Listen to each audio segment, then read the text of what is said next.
Mmh.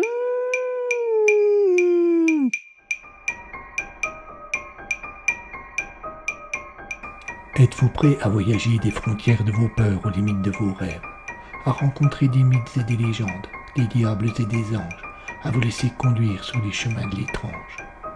Arcanum Fabulas.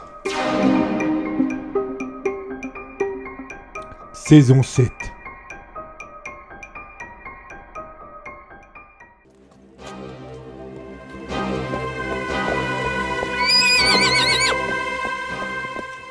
Ce village nous semblait la proie idéale. Quelques paysans égarés au milieu d'une forêt.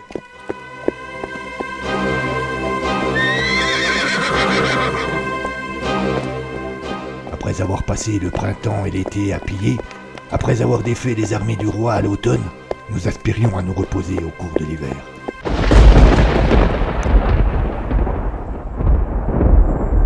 Mais ce village n'était pas un village ordinaire, et son secret va nous mener en enfer.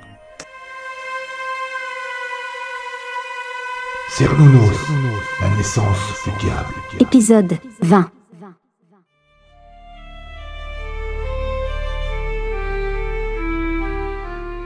Le moine ne comprenait pas. Il y avait une telle différence entre... Même dans les endroits les plus reculés de la planète, le mal doit être combattu. Et devant une femme armée d'une fourche, il avait fait marche arrière. L'incrédulité d'Adelaide devait se lire sur son visage, comme dans un livre ouvert, car bien vite Willem prit la parole. Tu ne comprends pas, n'est-ce pas? Le jeune homme hésita, puis se décida. Non, maître, je ne comprends pas pourquoi nous avons fait tout ce chemin et pourquoi nous renonçons si vite. Nous renonçons? Mais qui te dit que nous renonçons? Nous partons donc... Non, mon ami, nous ne partons pas. Nous changeons juste notre plan. Que voulez-vous dire? La mère protège sa fille, mais je connais un autre moyen de nous approcher d'elle. Et pourquoi voulez-vous voir cet enfant? Certains disent qu'elle est différente, et elle les fascine. Mais ce n'est qu'une petite fille. Willem ne répondit pas et seul le bruit des roues en bois sur le chemin cabossé résonna dans la charrette. Adelaide décida de ne pas attendre et surtout de ne pas se contenter du silence de la ville. En quoi cette fille peut-elle être importante? Nous arrivons bientôt. Répondit l'abbé pour montrer qu'il était inutile d'insister.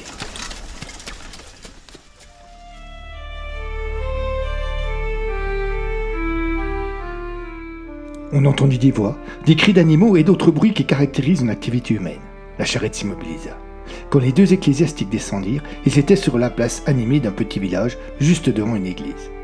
Un curé d'un certain âge se précipita à leur rencontre. « Vous voilà! Dieu merci, vous voilà !» L'abbé lui tendit la main, il la baisa avec respect. Nous sommes passés par la ferme. Effectivement, la mère est prête à tout pour sa fille. Naturellement, le messager ne vous avait pas prévenu? Si, mais je tenais à vérifier par moi-même. Il est ici? Oui, comme nous ne savions pas quand vous alliez arriver, il est venu dès ce matin. Il a passé la journée à prier. Bien, très bien. Conduis-moi à lui.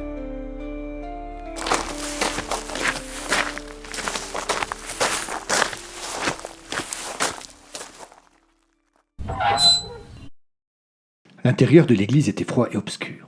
Il n'y avait personne, sauf au premier rang où un homme sans âge, au visage buriné et à l'allure pitoyable, était assis. D'où il se trouvait, Adelaide ne pouvait pas voir si l'individu somnolait ou priait. Le curé l'interpella. « Gaston, ils sont là !» Le bougre sursauta comme s'il venait d'être pris en faute. Il se leva et vint précipitamment vers l'abbé. Il s'agenouilla et le salua avec maladresse mais respect. « Relève-toi, Gaston, » lui dit Willem. « Tu n'as pas à t'agenouiller devant moi. Ce que tu t'apprêtes à faire fait de toi un serviteur du Seigneur, et nous t'en sommes tous grés. »« Merci, mon père, merci mille fois, » dit-il avec le même accent indescriptible que la femme précédemment. « C'est à moi de te remercier. Vas-y, je t'écoute. » Gaston parut gêné et se tourna vers le curé qui, comprenant son embarras, prit la parole à sa place. « Gaston est venu me voir il y a quelque temps pour me parler d'une chose étrange qui est arrivée à sa fille. La nuit, à plusieurs reprises, il l'avait entendu parler dans une langue étrange dont il ne comprenait pas le moindre mot. » Le bougre acquiesça d'un geste de tête et insista avec son terrible accent. « La langue du diable, mon père! La langue du diable !» Le curé lui prit le bras pour le calmer un peu et poursuivit. « Avant de venir à l'église pour parler, il s'était ouvert à sa femme de ces faits étranges. Mais À son grand étonnement, elle ne parut pas surprise. Pire, elle le mit en garde. Il ne devait parler de cela à personne, et surtout pas à moi. Gaston a gardé le silence quelque temps, jusqu'à la nuit où il fut réveillé par un étrange bruit. Il s'est alors aperçu que sa femme n'était plus dans la pièce, et que sa fille, qui devait dormir juste à côté, elle n'était plus là non plus. Son premier réflexe fut de les appeler, mais avant que le moindre mot ne sorte de sa bouche, le bruit qui l'avait réveillé se reproduisit, et il se retint d'appeler. Au contraire, c'est avec la plus grande discrétion qu'il s'est levé, et c'est à pas de loup qu'il s'est dirigé vers la porte de la bâtisse. En effet, il avait pris conscience que le bruit venait de l'extérieur. Il a alors ouvert la porte avec 1000 précautions, et il a vu sa femme devant la maison avec leur fille et une dizaine de personnes dont l'obscurité lui interdisait de voir les visages. Ces dernières venaient se prosterner une à une devant l'enfant. La scène le terrorisa. Il hésita sur la conduite à tenir.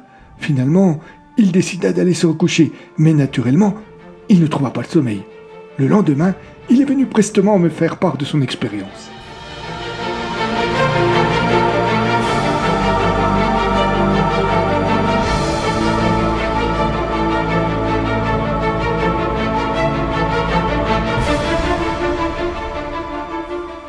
Gaston, apeuré, l'air penaud, acquiesçait à chacune des paroles du curé. Fasciné par cet homme que la nature n'avait pas épargné, Adelaide ne parvenait pas à détacher son regard du malheureux. Pour sa part, Willem de Castillon, après un court instant de réflexion, demanda des précisions. « Et à quand remonte cet incident ?»« Il y a une dizaine de jours, répondit le curé. Ah, Répondit l'abbé un peu déçu. ce n'était donc pas au moment de la pleine lune. » Non, en effet, confirma le prêtre. Le maître se tourna ensuite vers le paysan. « Dis-moi, comment as-tu fait depuis 10 jours pour rester ainsi à proximité du malin ?»« Ah, ça, monseigneur, c'est que... Mon père, pas monseigneur. » Pardon, mon père. C'est que je reste le moins possible à la maison. Je vais travailler tôt au champ le matin et je rentre tard le soir. Je dors mal. J'ai toujours peur d'entendre le devoir. Il ne termina pas sa phrase, mais se signa à plusieurs reprises. « Es-tu certain Demanda Willem. que tu n'as pas été toi-même touché par le mal ?» Le visage de Gaston exprima d'un seul coup la terreur. Il tomba de nouveau à genoux. « Non, mon père! Non, mon père, je vous jure que non, mon père! Je suis un bon chrétien! J'ai vraiment un bon chrétien !» De Castillon soupira. Personne à ce moment n'aurait pu savoir ce qu'il pensait vraiment. Toujours est-il qu'il posa une main sur la tête du paysan. « Nous verrons cela plus tard. Relève-toi et viens avec moi. »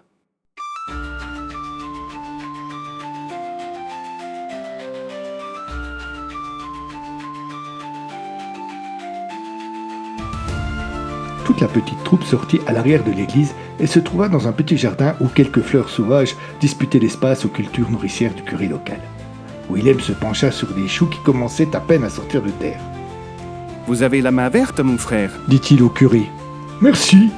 répondit ce dernier, visiblement sincèrement touché par le compliment. Puis Castillon se frotta les mains et se releva. « Mon brave Gaston, dit-il sans accorder le moindre regard à son interlocuteur. nous nous sommes rendus chez toi avant de venir ici. Je tenais à me rendre compte par moi-même de la situation, et nous sommes tombés sur ta femme, qui ne s'est pas montrée très accueillante. » Il s'interrompit et se tourna enfin vers le paysan. Pis que cela, elle a tenu à l'encontre de notre sainte Église des propos qui pourraient lui coûter cher, très cher. « Je suis désolé, vraiment, je suis désolé, j'implore votre pardon, monseigneur. » Castillon le toisa avec colère et immédiatement il se reprit. « Mon père, votre pardon, mon père !» Tournant de nouveau le dos au malheureux terrifié, l'abbé se remit à faire quelques pas dans le jardin en prenant le temps d'admirer les plantations. Adelaide et le curé étaient restés près de la porte de l'église, et seul Gaston, après avoir hésité, suivait le maître comme un sage toutou. « Nous allons t'accompagner chez toi, et tu me livreras ta fille que je puisse l'interroger. » Le paysan se raidit. Il ne répondit mot, et l'abbé s'amusa de sa réaction. « Tu as peur de ta femme, n'est-ce pas ?» Gaston hésita et de Castillon insista. « Tu peux me l'avouer, oui, tu as peur de ta femme, de sa réaction. » Le paysan se mit à respirer plus bruyamment et déglutit avec peine. « Ne te fatigue pas, j'ai compris. Ce n'est pas toi qui commandes au logis. Pauvre bougre. » Willem s'arrêta et regarda des fraisiers sauvages. Il n'allait pas donner de fruits de sitôt, mais au vu de certaines pousses, il ne faisait pas de doute que la récolte serait conséquente au début de l'été. En même temps, personne ne peut t'en vouloir de ne pas te comporter comme un homme, car ce ne sont pas une fille et une femme que tu as à la maison, mais un démon est son serviteur. Peu de bons chrétiens sont de taille à lutter face à pareille adversité. Gaston parut soulagé de sentir enfin un peu de sollicitude chez son interlocuteur, car jusque-là, il voyait les choses s'aggraver et se sentait de plus en plus démuni face aux réactions de l'abbé. Allait-il l'accuser? Le mettre au même niveau que sa femme? Il avait presque douté d'avoir fait le bon choix en venant voir le curé. De Castillon avait voulu tester le bonhomme. Ses réactions l'avaient convaincu de sa bonne foi. Aussi, changea-t-il radicalement de ton. Écoute, mon ami, notre Seigneur a besoin de toi. Je ne te demandais pas d'affronter ta mégère en face à face. Nous attendrons la nuit. Quand ceci sera bien avancé, quand il n'y aura plus de bruit ni dans ta masure ni dans le bois alentour, tu prendras ta fille, et sans la réveiller, tu l'amèneras à l'orée du bois, nous t'y attendrons. Mon père, croyez bien que je veux servir l'église. Mais jamais je ne pourrais la porter sans la réveiller. Pile, je ne suis pas certain de pouvoir quitter la maison sans que ma femme s'en aperçoive. Willem afficha un grand sourire, et tout le charisme qui le caractérisait revint en un éclair. Il posa une main amicale sur l'épaule de Gaston qui était juste en face de lui. Crois-tu que le Seigneur conférait une mission à l'un de ses serviteurs sans lui donner les moyens de la réussir? Je ne sais pas. Bien sûr que non. Tiens, prends cela. Il sortit d'un repli de sa robe une petite fiole. Ce soir, tu laisseras la moitié de cette potion dans la nourriture de ta femme et l'autre dans celle de ta fille. Ce n'est pas dangereux, au moins. Non, bien sûr que non. Cela les fera juste dormir plus profondément. File maintenant, et à ce soir.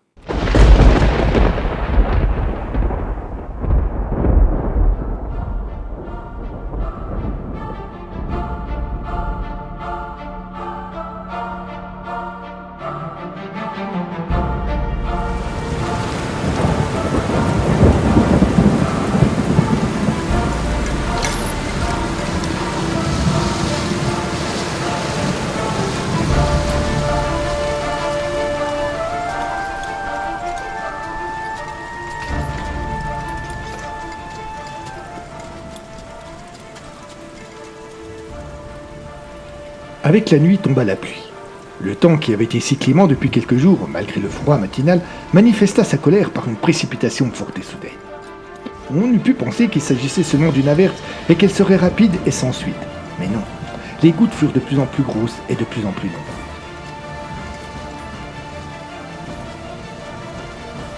Comme à l'heure de se mettre en route, le moine, l'abbé et le conducteur ne purent éviter de se faire mouiller. Autre handicap, le sol était devenu boueux et la charrette se bloquait parfois, obligeant les bœufs à faire des efforts incroyables pour continuer à avancer. Jusqu'à la forêt, le chemin fut difficile. Une fois l'orée passée, il fut presque impossible. De l'intérieur, on entendait les jurons bien peu catholiques que poussait le malheureux conducteur, qui devait faire preuve d'une détermination sans faille pour faire avancer les bêtes. D'un seul coup, Adelaide se leva, mais avant qu'il n'eût pu bouger davantage, Willem l'interrompit. Que fais-tu? Mais je vais aider le malheureux conducteur. Mais quelle étrange idée. Tu risques d'attraper la mort. Allez, viens te rasseoir. Mais maître, cela semble extrêmement difficile et... Ne sois pas trop sentimental. Chacun est à sa place. Nous n'avons pas à nous occuper des moyens. Seul le but compte. Viens t'asseoir, je te dis. Dire que le jeune moine fut surpris par la réaction de l'abbé est un euphémisme. Il avait toujours connu l'abbé de Castillon comme un homme bon et toujours prêt à aider son prochain. Il ne le reconnaissait pas là. Un nouveau juron, mettant en cause Dieu cette fois-ci, leur parvint parmi les bruits de la pluie. Adelaide semblait hésiter. Il regarda la bâche qu'il lui suffisait de soulever pour sortir, soupira et vint se rasseoir.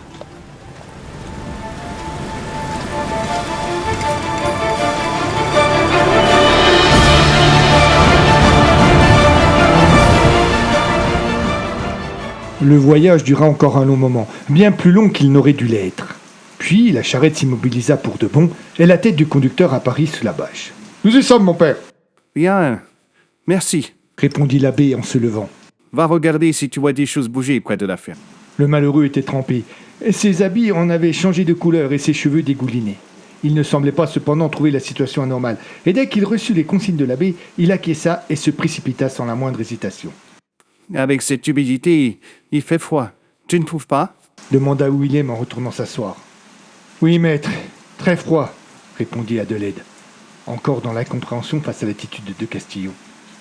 Quelque chose ne va pas, tu as l'air préoccupé. Pardon? Je te demande si quelque chose ne va pas. Tu n'as pas l'air d'être avec moi. Adelaide ne sut trop que répondre. Mais heureusement, le retour du conducteur lui évita d'avoir à s'expliquer. « Ils approchent, mon père. Ils approchent. Bien. Et la petite? Il fait sombre. Je ne vois pas très bien, mais il me semble qu'il porte quelque chose d'encombrant blanc. Magnifique. Tu sais donc ce que tu as à faire. Oui, mon père. Surtout, n'aie pas la moindre hésitation. Nous sommes au service de Dieu. Oh, je n'en aurai pas, mon père. Bien, bien. L'abbé se leva, remit la capuche de sa robe sur la tête et descendit de la charrette. Adelaide l'imita.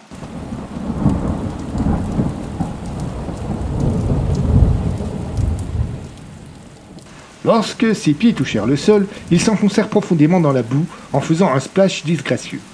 Les 3 hommes contournèrent la charrette et allèrent à la rencontre de Gaston.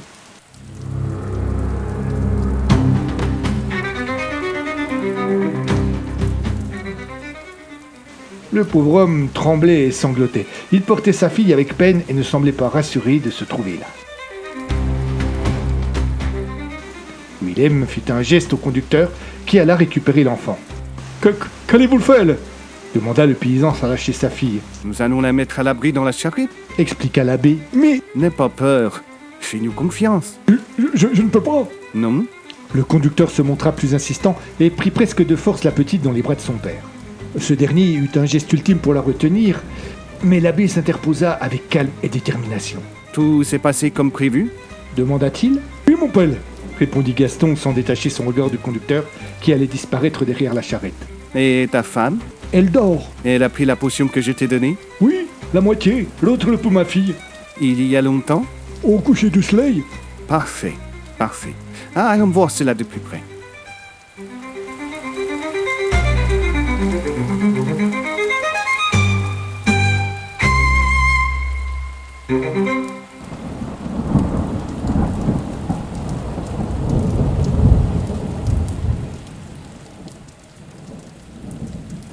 L'abbé invita Adelaide et Gaston à les suivre. Ils rejoignirent le conducteur qui avait déposé l'enfant dans la charrette. Vous n'allez pas l'emmener, mon père? S'inquiéta le paysan. L'abbé ne répondit pas. Il se tourna vers le moine. Va voir comment se porte la petite. Gaston réitira son inquiétude. En guise de réponse, l'abbé lui fit juste un petit sourire qui ne voulait rien dire. Pendant ce temps, Adelaide s'était glissée dans la charrette et penchée sur le corps inanimé de l'enfant. Jusque-là, calme, il changea brusquement d'attitude. Son visage se para de toutes les signes de l'inquiétude et il mit son oreille contre le torse de la petite fille en criant « Mon Dieu, elle ne respire plus, elle ne respire plus !»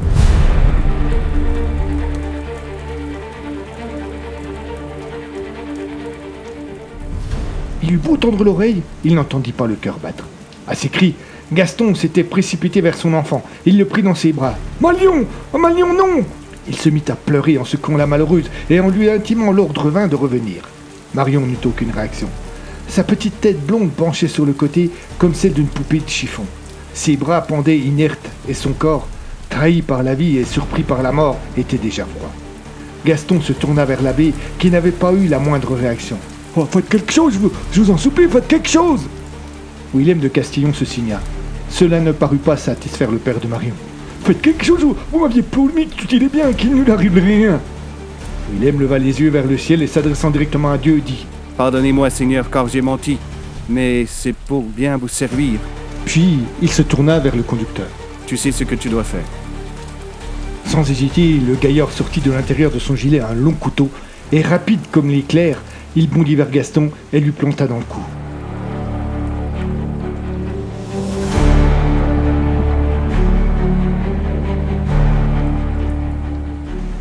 Le paysan lâcha sa fille, le corps de la petite tomba sur le plancher de la charrette, roula jusqu'au bord et chut dans la boue, face contre terre, ne laissant plus paraître que son dos et sa chevelure blonde tachée. Gaston porta la main à sa blessure, comme s'il cherchait à comprendre ce qui était en train de se passer. Son regard exprima la surprise, puis, tandis que le sang coulait entre ses doigts, la peur. Et enfin, il se vida de toute trace de vie.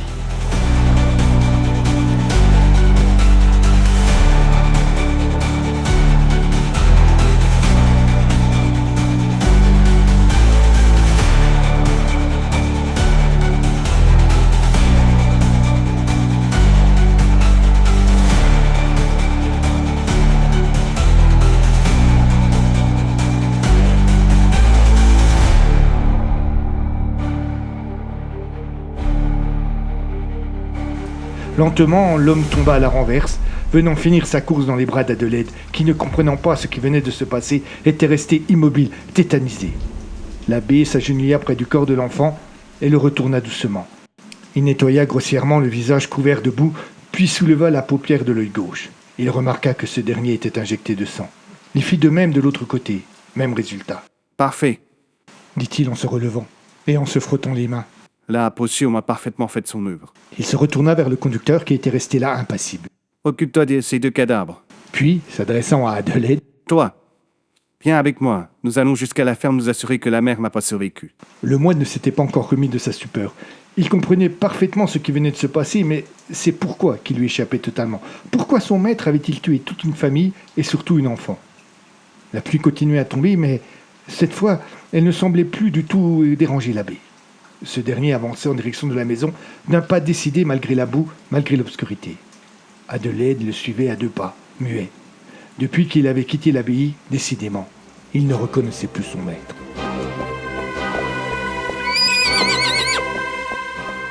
Mais ce village n'était pas un village ordinaire, et son secret va nous mener en enfer. Cernunnos, la naissance du diable.